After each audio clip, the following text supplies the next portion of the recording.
Non, mais c'est une bonne chose. Hein. Mais déjà, quand on fait le ça rapport étiquette, moi, là, tu sais, étiquette, moi, genre. Moi, puis que, quand on fait la mission, il y a une zone à paquet dans mon sous-poto. Oui, puis que, à la rappel, la facilité à Olimbe, ça peut monter. Ah, voilà, vraiment, c'est cool. Donc, là, ça étonné. Je ne suis pas étonné. Je ne suis vraiment pas étonné. Mais on dit merci. Il y a Christine qui n'a pas été à moi de qui Sinjo. Ah, que retourne à la question, mon corps. Leader américain. Et bon, mais attends, retourne une confiance. Mais vous n'avez pas valeur dans le confiance. Ça, c'est vrai. Kofi ba valeur na makasi au moins na soto kuta na ndenge nga yambara et ça nous a plaisir bana poto bazana mais ba mona nga na mona bango très bien plaisir makasi désolé là où ça sentiment au sala pas ba musicien et belé ba récompense atamukie mais makamanga bandi na 2021 le plus important ce qui est fait quoi. Qui Sinjora, soit c'est vacciné là. Chef d'orchestre à quartier là, soit c'est vacciné là. Chef d'orchestre à quartier là. Volcan. Volcan, ouais, volcan pas ok. Ah ok, mais à une seule condition. Pour faire ça bien qu'aux Allemands. Est-ce que vous pensez qu'il fallait un disque d'or française parce qu'il y a un passeport français? Nabi Boy. Moi ici je parle de tout le monde. Ok. La plus exemple mot est simple pour que tu puisses comprendre. Mututu obi mututu. Or linga soit disque d'or a évolué awa na sol congolais. Il y a un tout new. Sauf que vous avez évolué na sol congolais.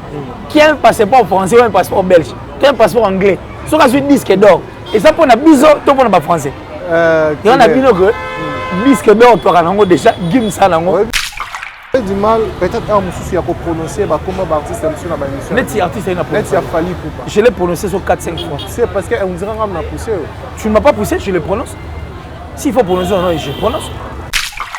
Bon, bah ça presque non, bah ici aigle. Yo ça m'tal bosso na génération be dinze moi français. Ngane na tellement vite, yo ça m'tal bosso be dinze moi français, m'tal bosso be dinze moi français na génération Bill Clinton. Bah c'est aigle, m'tal bosso quand tu vas dire ma 3000 na musique na biso ça yo, ngabité. M'tal quand tu vas dire ma 3000 na musique ça tu vas faire glaçane ba betango, je vais pas betanze ma 3 minutes. Na tengele banze ma 3 minutes et c'est beta makala. Siko na muta ebisi maka mususu. Nanga mna ebisi eza vrai. Na muta aide mninga. Double S Prod présent la star originaire du Congo, le monstre d'amour africain, Félix Wazekwa. Monstre d'amour. Qui signe un grand retour sur la scène européenne après 10 ans d'absence. Accompagné de son groupe, Cultura Pays Vie, ils seront à l'affiche au Centre culturel de l'Odyssée à Lyon, Pusignan. Où ils promettent d'éblouir le public et de donner un spectacle chorégraphique exceptionnel. Ça va danser.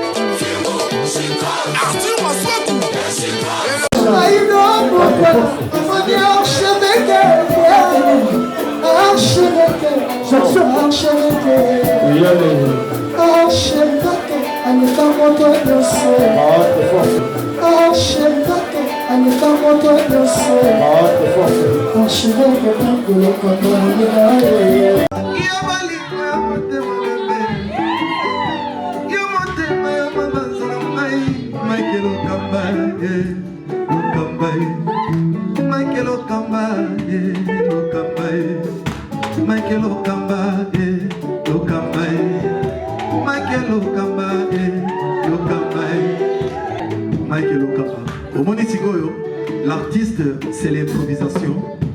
Na honoré dans l'émission. Africa Elengi TV, votre chaîne, l'incontournable, la star des chaînes.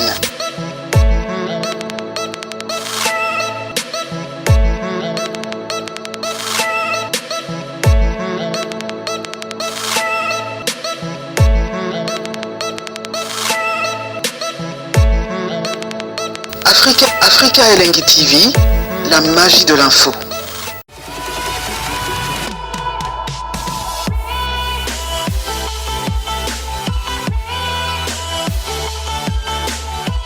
Voilà, bonjour, bonsoir très chers amis internautes. Bienvenue sur Africa Elengi Télévision, votre chaîne d'actualité, votre chaîne dans laquelle vous recevez toutes les informations en temps réel. C'est bel et bien les vôtres, Shadrach Kanga, il est mignon de la presse, grande major, de vous avoir très très nombreux enfants de suivre cette très très belle transmission. Ainsi, je vais recevoir pour vous Killer Kilé, si un service de vous. Vous savez que nous allons entretenir ces tranches, on va analyser certains faits, oh, ils allaient bon dans le milieu musical parce que Azali bon journaliste, on l'appelle un télo.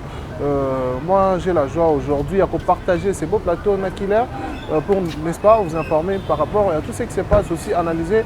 Moi, bah, fait topé ma réalité oh ils allaient bon on a 4 yandoule na 10 secondes. Ma joie à royer bah été vous avez mingi vraiment connecté en Afrique à la télévision pendant la merci à toute l'équipe technique au bazo tenir mission compagnie. Merci à Richard Mpesa derrière la caméra. Merci à toi. Berly Mungame était dans 4e montage. Merci aussi à toutes ces personnes qui nous soutiennent un peu partout dans le monde entier. Là, je vois directement Dani Chandou, le chinois congolais. NN World de style. Je suis avec Killer Kilé ici.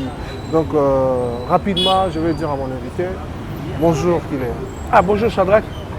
Bonjour en tout cas à tous les abonnés d'Afrique Elengi. J'ai marqué une histoire aussi et puis l'époque de mon Afrique Elengi. C'est une chaîne que j'aime bien.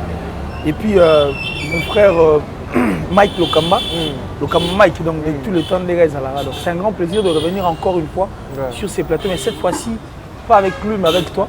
Shadrach parce que rendez-vous na biso pratiquement à manquer. Mais c'est un grand plaisir. C'est la star d'hier à la conférence de presse. Et tu as marqué la conférence de presse d'hier. Donc, Kofi était à une vérité. Certainement, c'est vrai. Analyse. Apparemment, quand on est sur une voie qui est bonne et que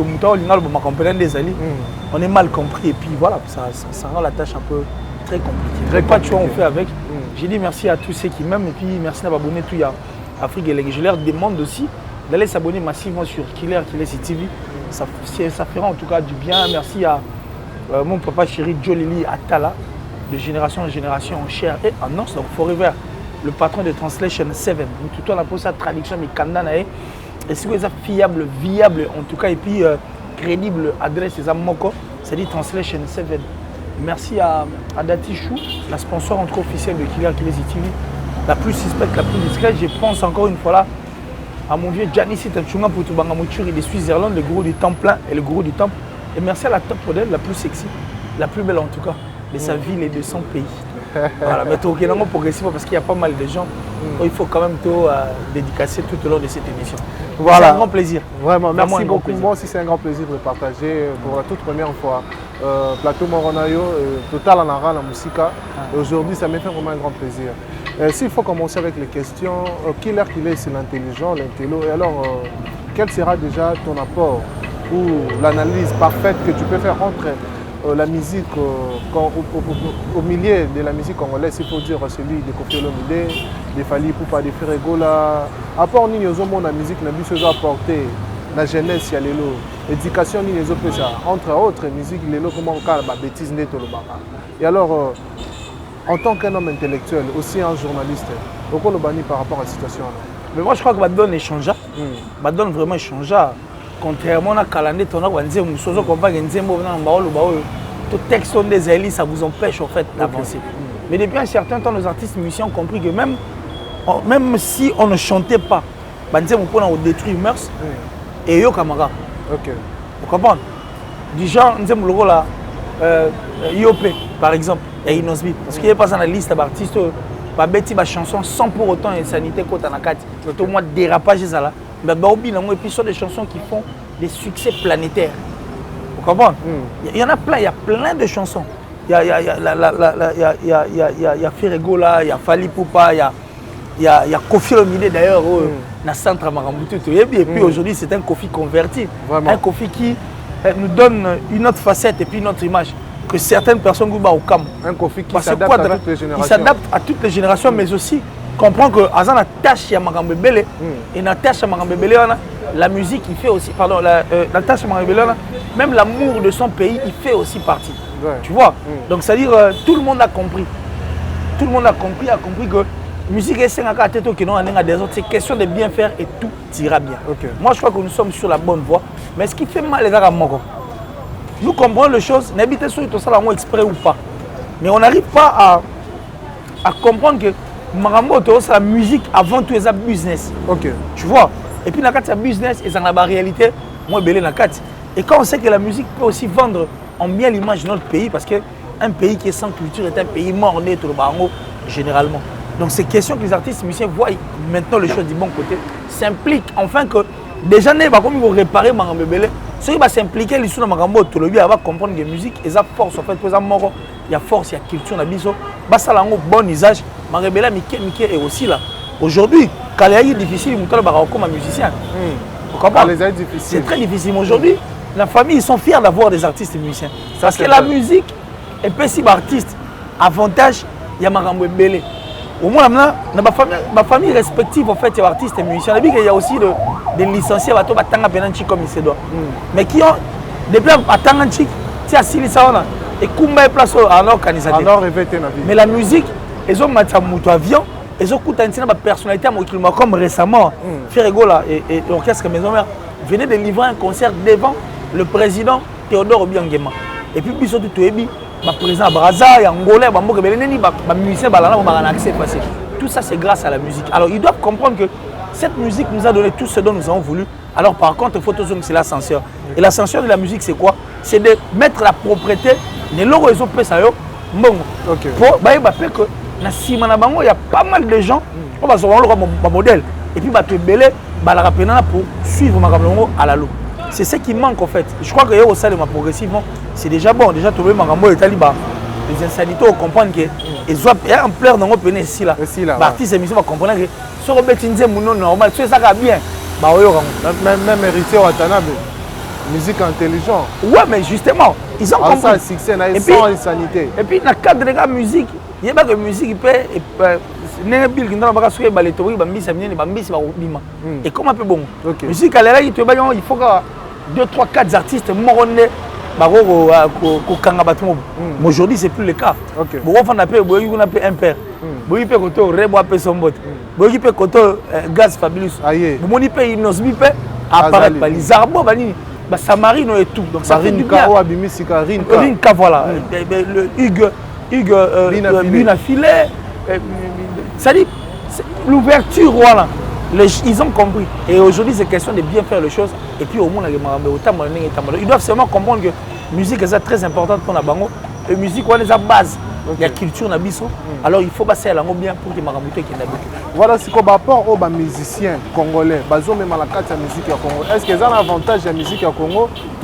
En outre, ils ont la réalité de la musique. Parce que les lots, il faut dire que tout le monde il fallait aller dans Tokos Day. Tout le monde peut faire aller dans Rumba Trap. Musicien na musicien, azo ya na idéologie, azo ya na eloko na est-ce que ba rapport bazo ya na musique ya Congo, est-ce que tous ça la bénéfique, to pe na avantage, to ba linga ba bungisa rumba o biso to yebi o demba. Voilà, je vais te dire un truc. Un exemple moral na zo ngo mingi na ba politicien na biso. To bat na biso mbongo ya biso ba so ya ina l'art. Tout le monde a l'art ta oli ndunda. So tanga comme na l'art, abi o tendunda suite. Armand Damé va fréquenter aux Saint-Georges, aux épices pilées, à la mayonnaise rouge. Donc, il change de régime, a changé l'alimentation, a changé le régime. Or, tant qu'il y a un ndunda, si on combine là, on comprend qu'il y a un ndunda. On connaît ce qu'on peut épicer. Si on a un zanga musuni, on a musuni, si on a un zanga et puis tu vois ce que je veux dire. Parce que comme les années, c'est de changer complètement notre identité. C'est de là où vient le mal. Mais ceux qui vont changer l'identité de la bisoté, mais épicer enfin qui s'adapter à la musique de la bisoté, on dit merci. Alors moi je dis merci à toutes ces personnes qui ne changent pas mais qui épicent. Quand tu parles de la rumba trap, moi je crois que la rumba reste la même. Mais on a essayé d'insérer l'hormone à 4. C'est comme l'a fait aussi Koffi Olomide. C'est-à-dire ça reste notre rumba, mais il est à préférer à épicer autrement et changer à comme ils sont au tchatchou. Mais sans eux à tchatchou. Est-ce qu'il mange la musique dans les musique et ça, non. On comprend. Quand tu auditionnes le style de musique du genre rumba trap, je crois que Bungi c'est le côté. Et Tikali a le même.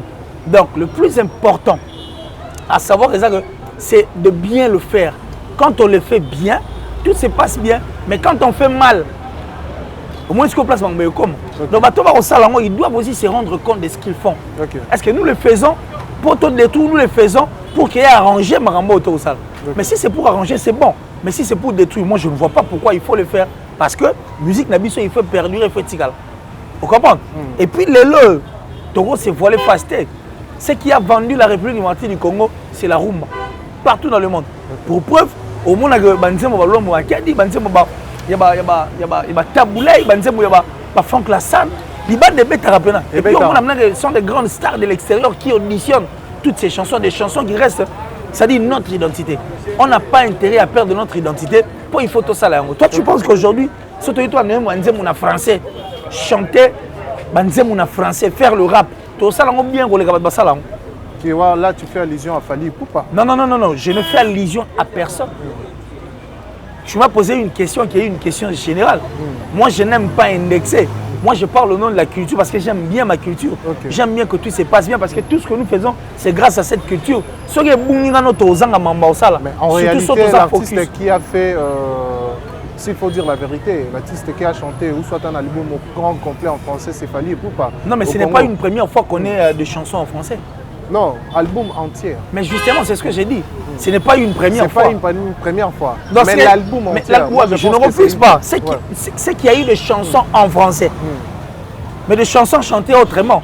Avec notre style, peut-être épicé. Est-ce que vous pensez que Tokos 1 ou Tokos 2, ça garde l'identité de la musique congolaise? Bon, moi je crois qu'ici, on risquerait de... Apparemment, nous sommes en train de... analyse. Tout ça analyse, on dirait tout le monde. Mais justement, il y a des choses on habite dans le parce que si on a ça décryptage, il y a des choses ne mets pas dans la peau d'un journaliste, mets-toi dans la peau, même si tu te mettais dans la peau d'un journaliste, un journaliste, ça rose à la staticité. Et ça pratiquement impossible, ça rose à la staticité. C'est-à-dire, tu dois aussi sortir de la coquille. Au milieu de la coquille, il y a une émission qui est critiquée. Mais critique, moi, modéré, mais ils ont construit. Tu n'as jamais fait. Il y a un album et garder l'identité de Nabiso. Ceux qui te causent et garder l'identité, moi, je ne vais pas répondre où tu n'es pas. Ah, donc, ils vont répondre. Ils vont répondre. Mais il y a mon avis, ici on parle, au rôle de cette question, c'est pas grave. Nous parlons de cette musique en général parce qu'au début, tu m'as dit que nous parlons de la musique en général. Au tu la question en général. Et moi, je te réponds aussi en général. Donc c'est pour te dire que ceux qui te ressentent un bon usage, pour que tu gardes l'image d'Abisso, ça va. La chanson comme Pitié, chantée par Taboulay, le feu Taboulay, Seigneur Lay. Disais mon assos auront pitié. Et perdre l'identité, c'est une chanson en français, mais ça n'a pas perdu l'identité d'Abisso. Et inspiré de son propre fils qui est Youssoufa. Le disque de mon père, il a rappé, mais moi j'arabe, ça c'est du rumba rap. Chanter en français, c'est pas mauvais. Mais chanter en français, c'est un style libre. Chanter en français, on a dit que si on veut faire la musique, il y a des étrangers. Cette musique qui est étrangère, ça serait difficile pour nous parce que ça damage na bisoté. Pour bisoto la kana mo ba complexe mo ba ndenge mo. So ici mutela mbisa okauka, bisoté ngali ya mbisa ko hôtel ya fromage. Bo fromage yani. Ya la mbili ya ko polati. Hein? So oyi mutaki sola mbisa okauka bi ah non mais mbisa okauka solo mabe. Mais so aki solo ya fromage ah mais c'est fort. Mais le coup tête pour ba biloko ba vodka neza ba lotoko ya ba Russie. C'est-à-dire, originalité na bango, makamou na bango. Biso pe na makamou na biso, on peut bien le faire, mais le regarder en fait à côté moussous. Pour revenir maintenant à ta question, si tu as la musique, il y a Libanda, tu as le roi bangote. Tu as la scène. Or, si tu as la musique, tu as la maîtrise, on saura bien le faire parce que c'est à biso. Et puis, si tu as épicé, tu as épicé, est-ce que c'est mauvais l'artiste na biso ba adapter pe ba style ya baninga parce que baninga pe ba s'inspirer na ndule na biso? Mais yebisanga on a par exemple mot typique. Tu sais que ba Nigérian na peta musu inspiration on taper chez biso. Ba ivoirien. Mingi. Et mingi. Mais est-ce que ça rappelle la musique na biso? Te la musique na biso te. Ba na ba style na bango ba garder style na bango. Biloko bango ba certain. Total to ka oui le longomba lo. Kasi te. Abi mingi ba artiste nigérien mingi. Inspiration na bango za total en même de ba film. Mais c'est ce que je suis en train de dire. Inspiration na bango za awa. Mais ce que zui style na bango musique net banze ma follow me. Musique na biso pe na katiti. Mais si on te demandait on déceler parti au musique na biso ça na ndimite ko sala na nzembo if omoni ba nzembo nyonso yo ya bango wana peut-être so yoki batangi ba bois kita musu na lingala mais si tu y vas pena ba nzembo wana hein ba biso bon Shadrach yebisa biso musique à Congo eza koteni okoloba te oui pani ils ont gardé leur style mais bazui parti na biso et inspiré bango pour que ba adapter à bango et tika la na forme on est épicé mais ya bango OK on comprend c'est dans ce sens là ça dit si on va le faire nous devons le faire mais pas que changer d'identité bah ça même la difficulté il y a à comprendre que l'organisé à bango nde to yoka pe makamuso ko filomide quand tu lui vends une chanson sur l'organisé c'est difficile de comprendre pour ça adapter c'est ce que nous devons faire mais autrement c'est là qui font ce genre de musique au baolinga bazwa ndozolo ba peut-être à mususu ba s'adapter bazwa musique ya batu mususu ba ko imposer en Congo évidemment on dirait que batu on a même tout ça la succès le succès est autre chose OK balbara succès ça éphémère la musique n'est pas pour les succès pour tout le monde ou pas gagner mais c'est pour l'argent qu'ils font ça mais la musique ne doit pas seulement rester commerciale musique est grosse commercialité si on soit musique commerciale après on va penser dans une musique il faut ça alors pour ça il faut bien faire et quand tu fais bien la musique quand tu la fais très bien musique musique alors Nzambe Nzambe bachaka no makamni na sika liboso après auto etkale sani epesa melo kwa matabisi ça ne tindule si on respecter musique et on respecter epesa makambo dans le contexte là tu parles de nouveaux venus parce que so to kenet na ba faire rigola ba sala kala so to yena ba pour ne pas citer le nom de Fally Ipupa to yena ba Koffi Olomide ba sala kala ba Jibin Piana ba Weranson ba sala kala donc c'est à dire que ba tika ba apprendre aujourd'hui si il s'adapte na ba pour recourir dans la musique ça la succès dans le monde entier par exemple il y a des Nigériens des Ivoiriens pour na bango peut profiter dans ça la base ba côté na in c'est pas mauvais en fait ouais nzembo la femme de quelqu'un nzembo na golimo parce que c'est bien fait n'est-ce pas qu'ils ont adapté la musique c'est question de bien faire mon frère Shadrach quand on fait bien ça restera. Et ça, vous qui cicaté. Nous aimons le roi, regarde-moi. Et au lit. Bon, nous aimons le roi à mort. Mais justement, tu peux, si toi tu estimes que nous aimons le roi, nous aimons pour que malgré les adaptés dans le style Yassika, mais la version originale Nabiso, c'est ça notre plus grand souci. Nous aimons le roi si migrant des rêves. C'est ça, je ne connais pas. Migrant des rêves. Non, je ne connais pas. Je connais pas. Bon, peut-être le titre, mais je ne connais pas trop. Mais moi je crois que ceux qui nous aiment Salemi, certes, va adapter mon style à Sika, mais bah tiki identité d'habitude on reste là. C'est ça, on reste là. Mais si on veut changer, on ne fera pas la musique bien le roi Mindelendi Basalarango. Et puis tous les individus, et puis quand même la française a pas si que quand même la linga. Et c'est là la précision belée. Et puis c'est là la précision belée. Musique est dans le candidat. Est-ce que biki banze musomo na baili Koffi Nzembo, ezan Nzembo tamusu ba melango pe wera. Ça c'est vrai. Ba melango jiba, melango frère, ba melango pe Fally. Bah, mais là on peut dépliquer. Mais dépliquer à tel Nzembo, à tel capacité à corde vocale, à tel style, na thématique na Nzembo nanga écolete, na koye mangote. OK. Mutaki proposition mutusu. Ba Nzembo yo akawana ko kansateur ba na mo ba pesi Nzembo te, ba ko le vidéo on la voit nanga esimba te. C'est ça la musique. C'est dans ce sens là là si on veut que cette musique reste, nous devons faire ça. Ne pas changer carrément ou brusquement radical. C'est un changement radical.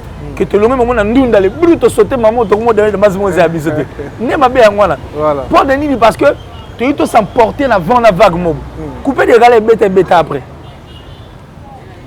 et bêta après banzembo zaga dans ce mapomba et bêta après ba moi pas zone ma voix la soki ma voix la zoga asa bon rythme les rythme azoga la rythme la bizate la rythme même on comprend qu'il y a une abus mais comprendre qu'il faut aux parce que on est l'équipe il faut bien faire ce qui est à nous et au sala que tu as les pito au salango très bien donc moi je crois que notre musique est la meilleure pour preuve l'homme qui a livré un grand concert en Hollande s'il vous plaît ayez manaki Congo minele bazo sauter ba au sepela yemuda quand même minere et minere azo mettre Nzembo ki Congo et puis on met la musique na biso ah Mario bani bini bano bino bon parce que c'était bien fait récemment à Beyoncé. Ah, ça là, publicité à ligne de vêtements. Ah, il y a eu un acteur anglais. On lui a posé la question à Madilou pour dire que l'artiste n'a plus le style de cette musique et apprécié. Ils ont laissé le nom. Sous autres cieux, Cuba, comment on arrive à fêter fête pour la taboulée, ils le font comment? Parce qu'on a bien fait. Et ça, c'est le petit complexe qui vit en nous. Papa, nous sommes moi, si on a un palais, peut-être dans un si on a un voisin, on dit que voisin propre. Qui est yo. Parce que mais quand tu vas retrouver la salité mon pied à verre. Donc on ne peut pas subitement changer ma musique.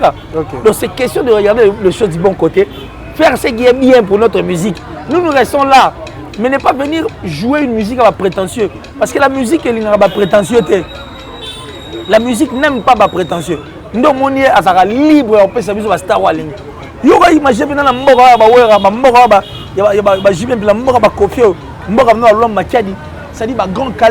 toutes ces grandes personnes en fait, qui ont forgé cette musique, qui ont écrit leur histoire. Oh, que jeune le roi Inosbi il m'a pas béni ici. À ça, les succès planétaire. Est-ce que tu peux imaginer ça? On va imaginer un mot. C'est pour te dire que nous devons seulement être derrière cette musique. Tout ça, il y a malam ou sanine. À nos hommes, c'est la musique essentielle. Point barre, mon frère. Ok. Voilà, tous les hommes en point. Question, mon corps, ils ont PK pour la réalité. Aujourd'hui, un artiste et musicien congolais, pour ne pas citer le nom. Bon, à ta de Tanguy Pété, tu vas la vie, tu vas comprendre. Il parle de disques d'or. Disque d'or, voilà, ils ont un disque d'or française, deux ont un disque d'or international. Non, mais ce n'est pas international, c'est quand tu vends sous le sol français. Et puis il n'y a pas que le sol français. Quand tu vends là, quand tu vends là, sur le sol français plutôt. Okay. Sur le sol français, si tu vends là, c'est bon. Et ça va one it. Ok. Et puis il y a na UK il pèse là, en Angleterre, les États-Unis, l'Afrique du Sud là, na Canada pèse. Na mais c'est comme si la France n'est pas non, mais je ne pense pas. Ceux qui ont des Davido, Arkeli, la France, posant la Renault. Ça, c'est notre pensée en fait.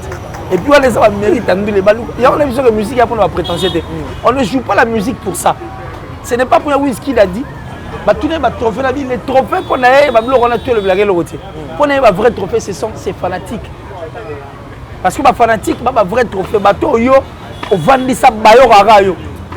Ata hiver ya ndenge nini bango bazalaka na yo. C'est-à-dire hiver malavé na palais, abi vena y concert. Tu comprends ce que je veux dire? Ce sont de vrais trophées. Le reste est ça n'est pas nécessaire que musique à Manzam. Mais sans ignorer, l'artiste et Nabiso, en fait les Congolais, nous les Congolais.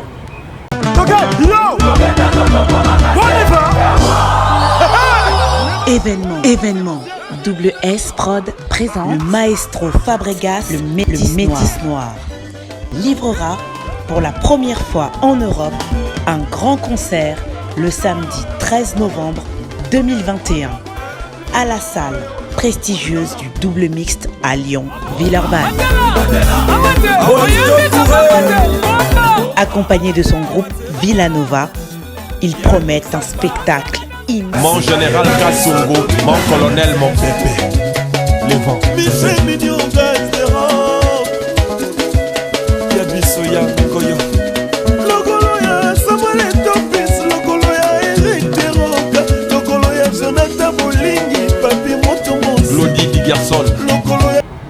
Honnêtement, le concert est un concert, la production est le contrat payé, le membre est le banda le banda kala. Na France, tout le monde a louambo babeta, tout le monde a taboulé babeta, tout le monde a artiste et belé, voire même Kofi Olomide font la génération Zénith. Kaka na kata France génération Bercy. Kaka na kata France ça fait pas mal si un artiste congolais a décroché disque d'or française parce que biso d'abord ba congolais musique na biso na France et ça rapport on dirait balana parce que la plupart de nos artistes et musiciens congolais que ce soit les anciens ou du présent bango mingi ba arriver à en France même Gims à Betty Stade de France je pense que c'était parmi les plus grands rêves de sa vie à réaliser Oyo Hermsus peut-être un vie à manière pour imaginer plein ou à ça dans sa défense. Donc on dirait que dans la alliance Mambo, ça fait mal. Est-ce que bon, je dirais pas ça fait mal.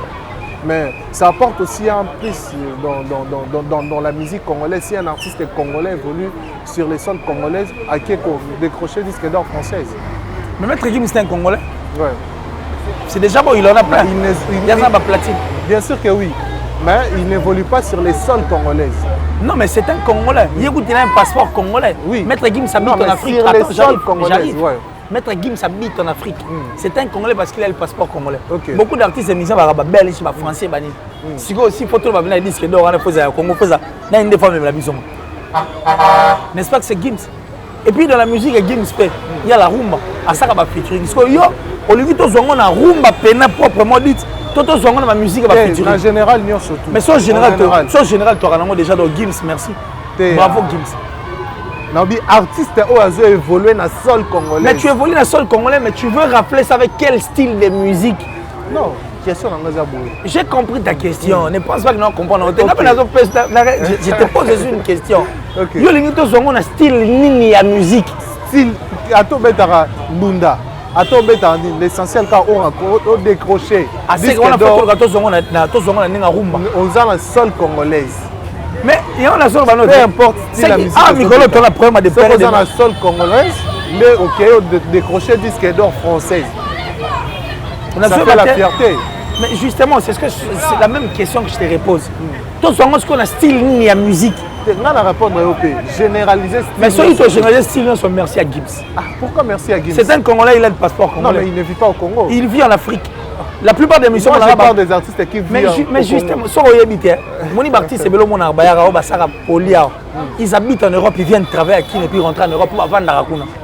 Je t'informe. Et qui ont des passeports en Morawana. Pas de problème. Mais moi, je parle de l'artiste, des artistes qui évoluent au sol congolais. Mais le sol congolais n'a style ni la musique. Parce que tout à l'heure, toi et moi, on a dit que la musique, on les a biseautés. C'est style Nios, surtout. Style Nios, alors on dit merci à Gims parce que c'est un Congolais. N'évolue pas au Congo. Il a un passeport congolais, il habite en Afrique. Avoir un passeport congolais, c'est pas. Mais ça veut dire beaucoup de choses. Et puis il habite en Afrique. C'est pas ça ma question. Il habite en Afrique. Il a un passeport congolais, il habite en Afrique. Mais la plupart des artistes et musiciens sur le Bawana, ce sont de Français, de Belges, des Anglais. Alors, j'ai compris, nous répondre. Alors, dans ce cas, parce que ce mouvement évolue dans le sol français, dans le sol congolais. Mais c'est un Français naturel, en fait, Palbarani naturalisé. Français, Congolais d'origine. Naturalisé par les Français. Bon, je ne sais pas si j'ai mal parlé. A commis français. Ma femme a un passeport français. Soit je dis que d'or. Ils ont un avantage. Est-ce que vous pensez que s'il faut dire, est-ce que vous pensez qu'il fallait un disque d'or française parce qu'il y a un passeport français? Nabi Boy. Moi ici je parle de tout le monde. Ok. Un peu exemple simple parce que, pour que tu puisses comprendre. Mututu yobi mututu. Or linga soit disque d'or a évoluera awa na sol congolais. Il y a un tout mieux. Sauf que vous avez évolué na sol congolais. Qui a un passeport français ou un passeport belge, qui a un passeport anglais. Sauf que disque d'or. Et ça pour na biso, tout pour na français. Il y en a bien que disque d'or tu as déjà Gims Salango. C'est un Congolais. Et puis voilà. Azo défendre le Congo. À Mundele. Abouni code très congolais d'origine. Au Talayon. Mais on a passeport congolais. On a passeport congolais. Mais il ne vit pas au Congo certainement. Mais il a un passeport congolais. Il a un passeport congolais. Il défend valablement l'honneur du Congo. Mais c'est le comme fait notre Gims. Comme il a fait notre Gims. Comme il a fait Kofi Olomide, faire Ego la base défendre le but sur le Congo. Mais si on a fan dans la sol congolaise, vous comprenez? À qui a décroché disque d'or, ça a du mal à voir. Mais si on a sol congolais, on a décroché disque d'or. Nous avons une identité à Congo. Parce que disque d'or, c'est la moi je pense que pas que nos artistes ont l'identité à Congo. Non mais moi je te dis, donc on évolue parce qu'ils sont risqués d'ouvrir notre porte. Donc on a déjà des disques d'or, des disques de platine venant de Gims. Ayant aussi un passeport congolais, vivant en Afrique, c'est un grand plaisir. Mais on espère aussi que tous les autres artistes, et surtout Kofi Olomide, avec les gens, et ça la mission bien, faire ego là. Mais oui, tous les artistes et musiciens congolais, mais comme ils sont en priorité, parce que les disques d'or, il y a un région musique. La musique, c'est la régie dans ma musique bien, Et alors, au sein de Maramonzam, au sein de Maramonzam, on est si liboso, on est si calé repère, ça veut le roi Matabis. Voilà. Tu seras aussi fier de voir Fally Ipupa nous apporter les disques d'or. Mais pourquoi pas? C'est l'artiste, non? C'est notre artiste. C'est notre artiste. Pourquoi? Yo, c'est comme si tu as quelque chose derrière ta tête. Mais il évolue sur nos sols. Mais Fally. où est le mal? Ok. Le roi disque d'or, on a ça te réjouit de lui voir nous apporter mais les ça disques d'or français. Je l'ai toujours dit dans beaucoup d'émissions. Okay. Ça me réjouit de voir tous les artistes et musiciens congolais faire bien parce que moi j'aime la culture. Mais il fait partie de nos artistes et musiciens. Okay. Tu te réjouis aussi du fait qu'Aza disque d'or aille la biche. Je me réjouis qu'on ait un concert Libanda. Non, c'est réjouis Tendel. Pour soi, avec un concert Libanda, on tourne yo Zanan au Congolais. Yo, il y a un problème, il n'y a pas un problème. Moi j'aime la culture. Moi j'aime tous les artistes et musiciens congolais. Et je dis bien toute partie de cette culture. Okay. Je n'ai jamais eu un karma ou quoi que ce soit avec qui que ce soit. Jamais de ma vie. Nalinga bango. Yango mon air sur le mois le côté na TV, na roma la torche, na na TV mité koto bobomi artiste. Et ça boyete ça boye ça boye ça boye ça boye. Soyez témoin et vérifier. Ça c'est pour aider l'artiste parce que moi j'aime rougir les yeux de mon frère par la vérité que de le crever par les mensonges. Okay. Ma bézab. Ma bé vraiment ça. Mais si go to fungolama anglais moi je pense que anglais a apporté beaucoup plus d'intelligence na yo vraiment dans anglais. Pourquoi aujourd'hui biso ba journaliste est comme une tendance? Bon, il y a qui roule la masse pas mousse et puis une science sans conscience de qui roule de là. Moi je suis un journaliste averti, avéré. Et je fais mon boulot dans une droiture. OK. Si vous dépend de mon tout il y a pas pour yaki. Parce que on a passion, ce qu'on a là, on a sondé le boulot parce que c'est depuis 2000. Je dis bien 2000 aujourd'hui, ça fait 21 ans. Soit pour y pour on a tiré dans un cop boulot quoi. Pour bien ce boulot, tu bien un cop na tiré. Mais vu que na ça parce que c'est vraiment une passion. Je le fais avec mon cœur et puis je le fais vraiment avec mon cœur et puis mon fort intérieur. C'est pourquoi tu ne me verras jamais derrière les gens en train de courir pour des miettes. Certes, c'est une mémoire venant des médias Zalara. Alors le appel que non, joue bah quand moi il fait la média. C'est bon, ça dépend de la personne, ça dépend de la personne, mais puis ça dépend de la personne. Tout ça, il TV pas mon aux Allemands de football. Tout ça, il TV pas mon nom là, tu vas Gucci now. A bien appelé la TV non là, tu Gucci. Yo, tu as un petit lobby, tu as une conférence de presse, bah journaliste bah Yibi. Bah Yibi vraiment. Tu étais là, bah Yibi va porter monnaie, bah Yibi va téléphone. Ça dit, j'ai parlé, journaliste, reporter, on a mis surtout pas où mais c'était la presse en fait d'être à Kati. Vous comprenez? C'est que tu vas parvenir, vous ça si on pas, on détruire culturellement parlant au nom de l'argent. Et manquer. Et dépend de la place à où tu es, mais quand tu viens pour bien travailler, je ne pense pas qu'il y ait aucun musique. Mais s'il faut dire à toutes ces personnes qui travaillent peut-être dans une tendance, c'est bien de travailler dans une tendance. Mais je vais donner un exemple. Est-ce que l'élo n'est pas vendu? Oui, bien, Rikambom. Alors, musicien, attache chaque gomme. Alors, musée, est-ce que Mouton Tamousso a porte-parole et journaliste en fait privé? Il y a chaque gomme. Les lois royales aussi sous émission. À Olubani. À Olubani, changer la tendance. Mais il y a un habit à Olubani. À Olubani. Nous devons faire comme Papa Lukoko simple. Pirement salon Makiadi. Mais maintenant qu'on empêche de soit faire la platane, il y a des questions. Et puis maintenant qu'on empêche de faire la taboulette. Est-ce que toi, tu penses que tu fais comme Papa Lukoko? Mais moi, je n'ai aucun point qui que ce soit. Pour preuve, on a la conférence de presse. Et puis pour preuve, je vais recevoir tous les artistes et musiciens si tu veux. Je le ferai. Et puis, parce que j'ai déjà relancé avec ma chaîne. On comprend qu'on est et puis au monde mais est-ce qu'il y a un mot de soi-même? On dit qu'il va passer sans tendance. Non, mais ça, ce sont des gens qui ne comprennent pas, qui veulent me mettre dans un même sac que Bango. Mutu soit mon nez, il a un sac mon nez. Tout le monde a pour se plater image bien. Il faut les bébés. Tout le monde a une réputation. Ok, mais on va passer sans tendance, il y a fait rigola, Kofi Olomide. Et de toi-même, tu as du mal. Inosbi. Non, non. Vous avez du mal, peut-être un souci à prononcer comment artiste est sur la émission. Net artiste est Net Fally Ipupa. Je l'ai prononcé sur 4-5 fois. C'est parce qu'on dirait qu'on m'a poussé.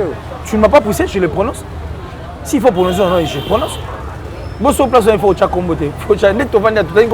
C'est comme si on défend marié, ma cause n'est pas valable. Net cause est la défendre. Vous assurez que défendre. Bon, ça presque non, ici. bah si aigle yo ça mutal bosso na génération be dinze ma français ngane na tellement vite yo ça mutal bosso be dinze ma français te mutal bosso be dinze ma français na génération Bill Clinton bah si aigle mutal bosso ko tsanze ma 3000 na musique na biso za yo ngabite mutal ko tsanze ma 3000 na musique za yo te afang la scène ba betango je vais pas betanze ma 3 minutes na tengele banze ma 3 minutes et c'est beta makala siko na mutal bisie maka mususu nanga mna biso eza vrai na mutal ele mninga tout ça non réaliste tout cela on est boy qui a aidé l'autre parce qu'il y a eu même des chansons en français Kala ouais ensemble na style la musique on avait Michael Chen mais pourquoi si quand il s'agit de lui vous apportez les preuves mais quand il s'agit des autres musiciens vous n'apportez pas de preuves les musiciens moussou j'ai ça le bini à l'okuta auto il preuve Inosbi a toujours été sincère envers lui à sa prétentieuseté. Mais oui, il n'est pas prétentieux. Qui est prétentieux? Il n'est pas prétentieux. Qui est alors prétentieux? Mais je ne sais pas, je parle de la Yolobi Nani Nde Oyo. Nani. Question de l'obit. Yo poni les a au chepo voter muso chapo. Mais yo gani na pandi avana na les affaires égaux là. Moi na lobane on na plateau là. On dit rumba trap pour la kabiso to zelango. Mais jour avec rumba trap, surtout moni que c'est le moins c'est ça là déjà. Tout sont dans la TV, tout analyser. Les analyses sont pour tout le monde. On les fait pour JB, on les fait pour Kofi Olomide, on les fait pour tout le monde. Mais les autres, ne basent pas Bolingo Yamba Yango. Vous avez question, vous posez Kofi question mon lobby. Moi les questions des systèmes, la vérité même pas là. Kofi l'a bien dit, il posé des questions lobby. Il t'a dit quoi? Ah oui, vérité même pas là. Et bien il pas là dans le sens que au moins il y a un lobby. Mais est-ce que c'est son concert qui est combattu? Il y a un à se plaindre. Quand les gens viennent ici dire du mal de Kofi Olomide TV, au moins on a à se plaindre. Soit Monique, le lobo touché par sa mouton. Il a bien dit hier, dans un mouton, dans la qualité, dans la défaut. C'est ce qui fait que j'écoute plus. Et moi j'ajoute encore écouter, c'est un art. Mais quand on ne veut pas, on veut seulement jouer une musique pour dire que il faut ça là. Les places pas danger à rendre. Et c'est ce qui a rendu la tâche difficile à mon bout. Comment il peut mener, c'est vérité, c'est comment conseil. Et quand on lui demande, il n'est pas là, on a mouton. À comment il dit des choses sans pour autant vérifier. Et quand il y a une erreur rebelle. Par contre, si vous avez une erreur, vous avez la torche. Mais torche, et quand il y a un ça pour tout. Ok. Mais dans la question, par rapport à contexte, aujourd'hui, les journalistes, on dirait comment tu as intelligence à côté pour défendre en fait, pour mettre à côté leurs intelligences et puis comment vous me qu'ils sont bas. Là, si A est A, on va tirer B. Là, si V est V, on va balancer un commis A. Moi, vérité, vérité,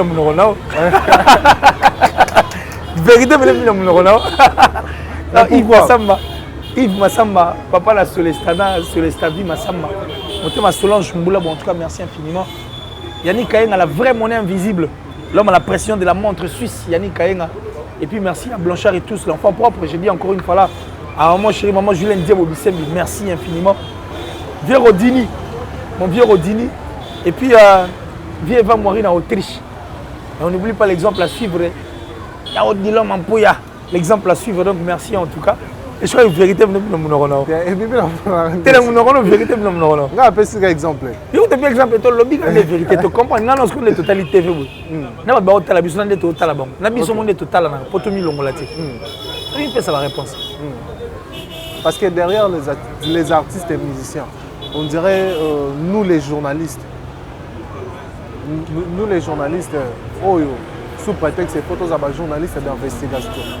Mais on dirait que tu as à côté, derrière les musiciens, et puis que ce soit faux ou vrai, tu as toujours pour défendre.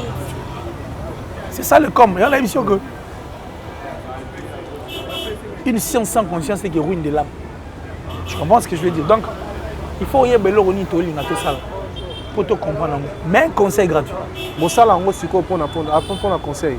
Bon, ça, pour un nid. Pour un poteau. Pour les intérêts. Moi, c'est ma passion, c'est tout.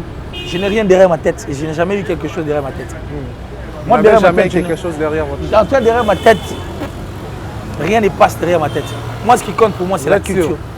Trop sûr. Yo mutuo c'est nga maboko ngeza pimbe. O déjà si apia ngambongo na loba. Apia ngambongo ne pona loba makamna. Nga na boya quand même na mbongo. Batumsu to solara telelo parce que babenga na kezo mbongo na bona ngai pona mona kinga na sande musala. Batumsu babenga o mbongo. Non, je parle en général. Maboko nga yango ya pembe. Donc moi, je crois que na mutu na loba que je ne me reproche de rien, mais na mutu. on a des défauts, on a des qualités.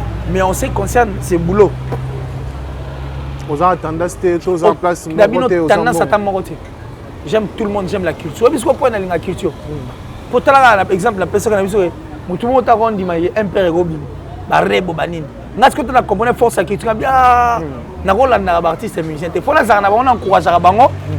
Bakumba culture c'est que la musique pour que la culture et continue à exister tim qui les coupe pour cette culture d'ailleurs non notre lever au salle vraiment vous comprenez quand même tout temps journalisme tu comprends mais au moins là on était plus focus à si tout le monde nous surtout s'adapter tout comme on dit bato sika donc il faut que la culture pour être éternellement ça c'est vrai vous comprenez place yango et yango soit pas mis ça va comprendre yango tous les gars vraiment parce que ngai non na mona na ngate journaliste mo musicien sombela parler.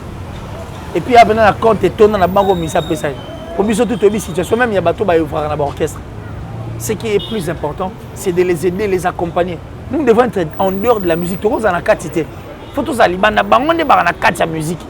Pour tout le monde, on peut un peu de bateau, tu as plus grand et solo. Il y a des gens qui ont Robin Adolphe. À présenter ma condoléance. Il y a des gens qui ont Robin un peu Kofi. Moi, je vais tout côté la culture. Avant de chuter, récompense, il y a Kofi Olomide pour qui a travaillé chez Fali Poupa, Jubin Piana, mais Lelo, Bango tout, c'est une récompense à Malonga. Kofi affirme et confirme qu'il sera bel et bien dans le concert il y a You Arena à Paris. Tout le monde qui s'indure à Léli, en larmes vraiment pour la récompense au Kofi Azopé, ça qui est bien. Non, mais c'est une bonne chose. Hein. Mais déjà, Kofi Olomide peut avoir pour étiquette, moi, étiquette, moi, genre. Moi, je dis Kofi va misser ma fille, va zonga paquet dans mon soupoto. Je dis à la rappel, la facilité à Olympe, ça peut monter. Voilà, vraiment, c'est Kofi. Donc, là, ça étonné. Je ne suis pas étonné. Je ne suis vraiment pas étonné. Mais on dit merci. Il y a Christine qui n'a pas été moi tout le Kissinger. Leader américain. Et bon, mais attends, on tourne confiant. Abi a même ngambo. Abi pour question à stade là. Abi pour la bateau ce qu'on va kendete. Vraiment, bateau kendete. Au soupir, on réserve besoin d'un stade de martyrs. Attends, rappelle parce que c'est ma configuration là 42 000 tata rappelle. Abi tu l'appelles biso version Kin le concert de sa vie. Parce que nous sommes impatients, on veut vraiment aussi nous autres vivre ça. Mais en tant que spectateur, mais pas en tant que téléspectateur. Pour vivre en plein le concert de la vie de Kofi Olomide. Et ça, la mise bien. J'avais vraiment voulu qu'il puisse répondre à cette question, mais bon, le plus important, ce qui est fait quoi. Qui s'indora, soit c'est vacciné, là. Chef d'orchestre à quartier, soit c'est vacciné, là. Chef d'orchestre à quartier la terre. Volcan. Volcan, ouais, volcan pas ok. Ah, ok, mais à une seule condition. Pour faire ça bien qu'aux Alamois. Excusez-moi d'utiliser peut-être le terme, peut-être humanisme au hasard. Donc il y a tout peut approuver certaines choses, mais c'est pas de l'or qui s'indura. Les éléments malonga ming. Batubana s'attendre à mais même qui s'indura à vraiment. Comme je te l'ai dit, lui c'est pas étonnant. C'est pas étonnant. Et aussi c'est encouragé, c'est aussi un bon. Alors mais avant de cette question, moi il y a Souka Poto Kabwana. Tout le monde est ici, il y a un artiste musicien qui est là, il y a un boulon là-bas. Il y a 12h, il y a 13h à répondre. Les artistes, il y a un journaliste, il y a même un goût à approcher. Non, mais tu vois le comble d'état que il se peut tout ça la COP dans la Ramabé. Dans le croissant, on a vu, dans le croissant qui est abonné. Nous créons aussi des problèmes comme ça. Est-ce qu'il y a un problème là, il ça fait bien. Il faut que nous soyons recadrés. Tout recadré, on peut le répéter, ça va bien. Faut que tu soin. Voilà. Merci beaucoup, Killer. Nous sommes arrivés pratiquement à la fin de notre tranche d'animation. Moi, je pense que tout solo livre vraiment qui on a habité. Si vous avez quelque chose à dire comme mot de la fin pour cette émission. Bon, mot de la fin, il y a que la sorcellerie n'est pas un travail d'équipe. Si tu es sorcier, reste sorcier seul. Il ne faut pas associer avec Ndokinao. C'est la demande de Kiyomo. Merci à toi, Shadrach. Merci en tout cas d'avoir pensé à moi. Merci d'avoir tout. Habituez-vous. Il y a un appel en Afrique. Vraiment. Merci beaucoup. Merci. Mais Richard a aidé. Je ne marque pas.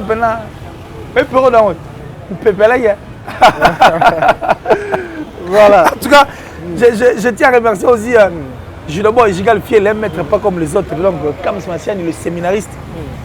Pour venir séminariste. Et puis merci à Baï, au Tchudiskin Baï. Donc, la vie continue. Et que vive la musique congolaise. Toi, tout ça, là, on sort en qu'une sans rien parce que nous ne sommes pas des sorciers. Toi, vraiment. Merci beaucoup, chers amis internautes. Ça n'est fini. Nous sommes arrivés pratiquement à la fin de notre compte d'animation. J'étais avec Killer Kilesi. Tomega un peu concernant l'actualité musicale pour comprendre certaines réalités, pour analyser certaines atmosphères. Merci à toutes ces personnes qui nous ont suivis. Merci à Richard Pessa qui était derrière la caméra. Merci à Berlin Ngamete qui nous assure le montage. Pourquoi pas aussi penser à toi, Jean-Yves Bikou, qui est Boaz de Bruxelles. On peut sur un mot TBE place aux Ali. Dani Chandou, le chinois congolais, Norphéline dans un NN World Style. Heureux anniversaire à toi. Alain Chandou, Big Bro, Naïbi Genzam, Baksapena aux Ali. Bon séjour à toi, Maréchal Souve Iesa, restaurant Yolo Zona Katsa de la. C'est Babi Maréchal Souve Iesa, Nakata Kinshasa.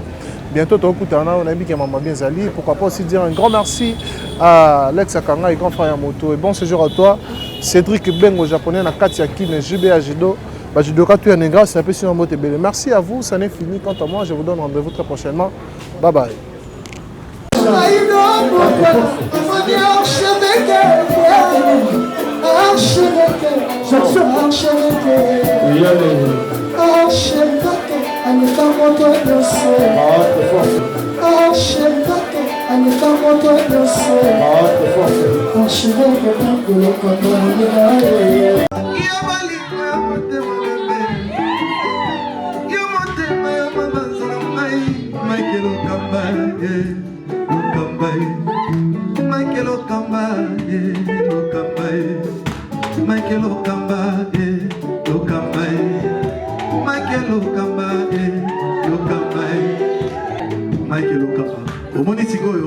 L'artiste, c'est l'improvisation. Na honoré na émission na yo. Africa Elengi TV, votre chaîne, l'incontournable, la star des chaînes.